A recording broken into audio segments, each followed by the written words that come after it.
Hello friends, welcome to maths study. आज की इस वीडियो में हम बोर्डमास के नियम को समझेंगे और बोर्डमास का फुल फॉर्म को समझेंगे और इस पर सवाल को कैसे किया जाए, मतलब इस रूल का कैसे उपयोग किया जाए वो सीखेंगे। तो सबसे पहले आप इन बोर्डमास के सभी वर्ड का फुल फॉर्म जानें। बी का मतलब ब्रैकेट होता है, ओ का मतलब ऑफ होता है, डी का मतलब डिवीजन, एम का मतलब मल्टीप्लिकेशन, ए का मतलब एडिशन, एस का मतलब सब्ट्रैक्शन।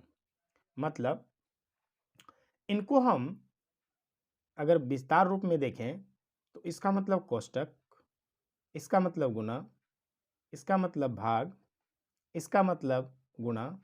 अच्छा, यहाँ ये गुना और ये गुना में आपको कन्फ्यूजन होगा, तो ये पहले का आता है, का को पहले सॉल्व करते हैं, बाद में हम सवाल जब आएगा तो इनको बताएंगे आपको। एम मतलब मल्टीप्लिकेशन मीन्स गुना, ए मतलब एडिशन मीन्स जोड़, एस मतलब सब्ट्रैक्शन मीन्स घटाओ। तो ये क्या है? यह एक मैथमेटिक्स का क्रम बना हुआ है, मतलब एक नियम बना हुआ है कि इनका उपयोग करना है। और अगर आपको सवाल में इस तरीके से बहुत सारे चिन्ह भाग, का, गुना, का, प्लस माइनस सभी रहेगा, तो आप कैसे सॉल्व करेंगे? तो आपको उसके लिए एक बोर्डमास का रूल दिया गया है, जिनका उपयोग करेंगे और सवाल को आप सॉल्व करेंगे। जैसे ये वाला सवाल है, तो इसमें आप सवाल को कैसे सॉल्व करेंगे? तो आपको पता है कि पहले सॉल्व होगा कौन चीज़? ब्रैकेट होगा, उसके बाद का होगा, उसके बाद भाग, गुना। ये तो आप चार आप याद ही रख ही सकते हैं, इसका क्रम बना हुआ है। पहले डिवीजन सॉल्व होगा, फिर उसके बाद गुना सॉल्व होगा, फिर उसके बाद जोड़ सॉल्व होगा, सबसे अंतिम में घटाओ। ये तो आपको याद ही है। लेकिन इससे दो चीज़ पहले आता है, क्या? का और खैर इस सवाल में जो है का नहीं है, सॉरी ये क्या बोलते हैं, ब्रैकेट नहीं है, लेकिन का है। तो इससे भी पहले भाग से पहले का आता है। तो इस टाइप के सवाल को सॉल्व करने के लिए आपको 5 ठो क्रम याद रखना है कि पहले का को सॉल्व करेंगे, फिर डिवाइड को, फिर गुना को, फिर जोड़ को, सबसे अंत में घटाओ को। सिंपली बात है। लेकिन आप सॉल्व करें कैसे, इसको सीखते हैं। चलिए, बारीकी से इस वीडियो को आप समझने का कोशिश करिएगा। निश्चित रूप से आपको अगर कुछ भी नहीं आता है तो भी समझ में आ जाएगा।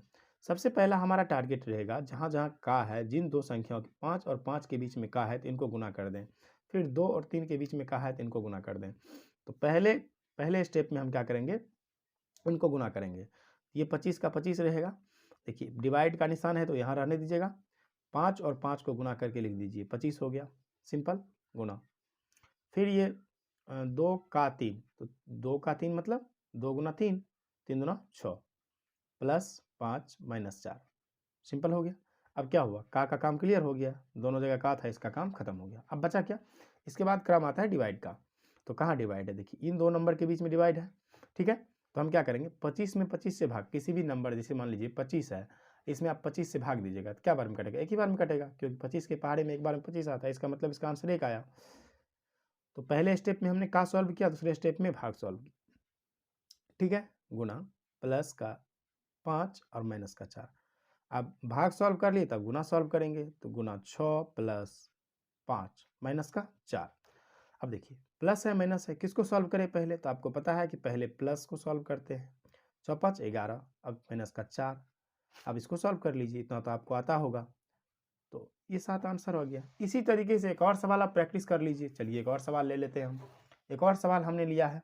ये भी सवाल अगर आप लगा लेते हैं तो निश्चित रूप से आपका कंसेप्ट क्लियर हो जाएगा। यहाँ पे का है और यहाँ भी का है, दो जगह इसमें का है। सबसे पहले इसको सॉल्व कर लेंगे। का मतलब गुना होता है, आपको पता है। 25 को 4 से गुना कर देंगे तो क्या हो जाएगा? 200, सॉरी 100 हो जाएगा। 25 को 4 से गुना करेंगे तो क्या होगा? 100 होगा, सिंपली। फिर डिवाइड का जो निशान है, पहले बार में आपको सिर्फ इस निशान को खत्म करना है। तो 4 डिवाइड, ये गलत हो गया यहाँ पर, 25 चौका 100, ठीक है। ये खत्म हो गया। यहाँ से यहाँ तक का आंसर कितना है? 100 आया। डिवाइड का 2, प्लस में क्या होगा? 8 डिवाइड, अब देखिए 4 दूना 8, सिंपल है। माइनस का 17 गुणा का 3। अब देखिए पहले वाले स्टेप में हमने क्या किया, का को सॉल्व किया। अब नेक्स्ट स्टेप में हम भाग को सॉल्व, जहाँ जहाँ भाग है उनको सॉल्व कर देंगे। यानी किस में भाग देंगे? 100 में 2 से भाग देंगे तो 50 होगा, सिंपल बात है। प्लस 8 में 8 से भाग देंगे तो 1 होगा। इतना तो आपको आना ही चाहिए। हम इस वीडियो में हम ये सीखने का कोशिश कर रहे हैं, जब सभी सिंबल एक साथ रहेगा तो उनको सॉल्व कैसे किया जाए, ठीक ना। तो 8 को 8 से भाग देंगे तो एक बार में कटा, फिर 17 है तो 17 लिखेंगे आप, गुना का 3। देखिए यहाँ गुना है, माइनस है, प्लस है, आपको पता है क्या करना है, क्या करना है। पहले डिवाइड आता है, फिर गुना आता है, फिर जोड़ आता है, सबसे अंत में क्या आता है, घटाओ। इसको आपने सॉल्व कर लिया, अब इसको करेंगे तो 50 प्लस 1 माइनस 17 तिया 51। अब ये भी हो गया, ये हो गया। अब किसको करेंगे, इसको करेंगे तो 50 प्लस 1 51 माइनस 51 क्या होगा, 51 में से 51 के बाद क्या बचेगा बताइए आप ही, 0 बचेगा। इसको सॉल्व कर लिए। इस तरीके से हमारा दोनों क्वेश्चन बन गया और आपको ये बोर्ड मास का रूल भी समझ में आ गया होगा। आप इसको दोबारा देखिए, निश्चित रूप से आपका कोई भी कॉन्सेप्ट क्लियर होने से नहीं बचेगा। सारा कॉन्सेप्ट जो भी कन्फ्यूजन आपके दिमाग में है सारा दूर हो जाएगा। तो अगर ये वीडियो आपको पसंद आती है तो वीडियो को लाइक ज़रूर करिएगा और चैनल पर नए होंगे तो चैनल को सब्सक्राइब कर लीजिएगा। चलिए मिलते हैं एक नए वीडियो में, तब तक के लिए थैंक यू।